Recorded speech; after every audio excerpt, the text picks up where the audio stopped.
اب رخ کرتے ہیں لالیہ کا۔ صوبائی وزیر برائے labour and human resources Ansar Majeed Niazi کی لالیہ میں پہلی بار شیخ علی اور شیخ اویس کے گھر آمد۔ اس موقع پر ان کا پرتپاک استقبال کیا گیا۔ پاکستان تحریک انصاف کے صوبائی وزیر برائے labour and human resources Ansar Majeed Niazi کی لالیہ میں پہلی بار شیخ اویس اور شیخ علی کے گھر آمد۔ لالیہ آمد پر ان کا شاندار استقبال کیا گیا۔ اس موقع پر صوبائی وزیر labour and human resources Ansar Majeed Khan Niazi نے کہا کہ مجھے آج انتہائی خوشی ہو رہی ہے اور میں شیخ برادران کا تہ دل سے مشکور ہوں جنہوں نے مجھے لالیہ دعوت دی۔ بعد ازاں لالیہ پریس کلب کے ممبران جن میں جنرل سیکرٹری رانا محمد اکرام اللہ، ہارون عباس اور دیگر جن میں بلال حسن، غلام جلال الدین نے بھی صوبائی وزیر سے ملاقات کی اور انہیں لالیہ کی عوام کے مطالبات اور درینہ مسائل جن میں ٹرینوں کی بندش ہے سے آگاہ کیا، جس پر انہوں نے فی الفور ٹرینوں کی بندش سے متعلق مسئلے کو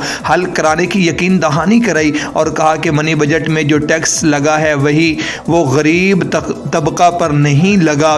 ملک میں مہنگائی کے اثرات کرونا کی وجہ سے آئے ہیں جو کہ گڈ گورننس کے باعث ختم ہوں گے، جس کے لیے ہم پلان کر رہے ہیں اور انشاءاللہ مہنگائی پر قابو پا لیا جائے گا۔ رپورٹ کر رہے تھے ہمارے نمائندہ ہارون عباس۔